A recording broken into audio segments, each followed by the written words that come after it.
ఓం శ్రీ మాత్రే నమః. వెంకటేశ్వర స్వామి దేవుడు. మరి అలాంటి దేవుడికి అప్పు ఎందుకు ఉంటుంది అని ఎవరికైనా ఆలోచన వచ్చిందా? వెంకటేశ్వర స్వామి అంటే విష్ణుమూర్తితో సమానం. విష్ణుమూర్తి యొక్క కలియుగ అవతారం. కలియుగంలో భక్తుల యొక్క కష్టాలు తీర్చడానికి స్వామివారు తిరుమలలో స్థిరంగా నివాసం ఉండేవారట. అందుకే ఆయనను కలియుగ దైవం అని అంటారు.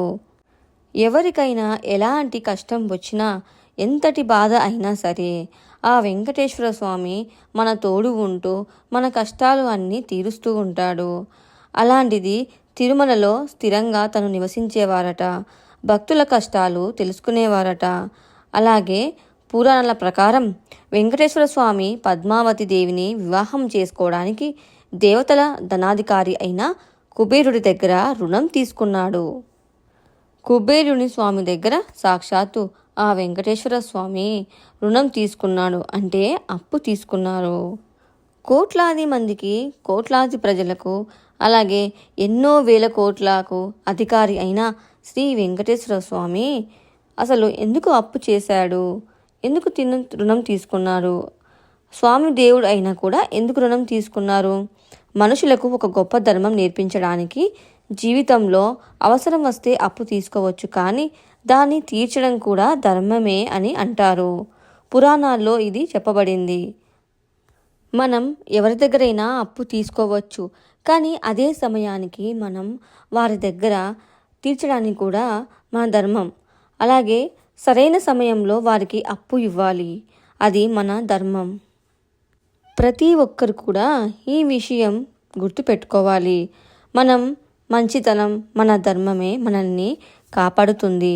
అందుకే తిరుమలలో భక్తులు చేసే హుండీ దానాలు, జుట్టు దానం, వస్త్రాలు, ఇవి అన్నీ స్వామివారు తీసుకున్న కుబేరుడి రుణం తీర్చడంలో తన వంతు భాగం అని నమ్మకం.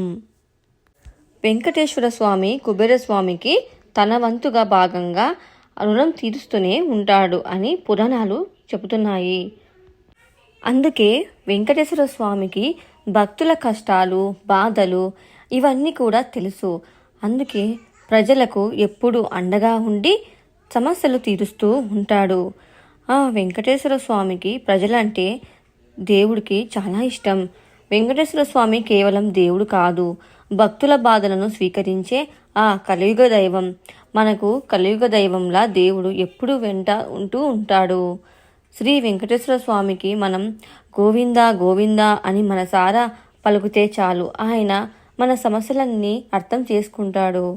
ప్రతి శనివారం రోజున తప్పకుండా మీరు వెంకటేశ్వర స్వామికి ముడుపు కడుతూ ఉండండి. అలాగే దేవుడికి వీలైనంత వరకు పూజిస్తే మన కష్టాలన్నీ తీరిపోతాయి. స్వామివారికి మనం ప్రేమతో ₹1 పెట్టి పూజించినా సరే దేవుడు ఎంతో ఇష్టంగా మన పూజను స్వీకరిస్తాడు. వెంకటేశ్వర స్వామి కేవలం దేవుడు కాదు, మన భక్తుల బాధలను అర్థం చేసుకునే దేవుడు.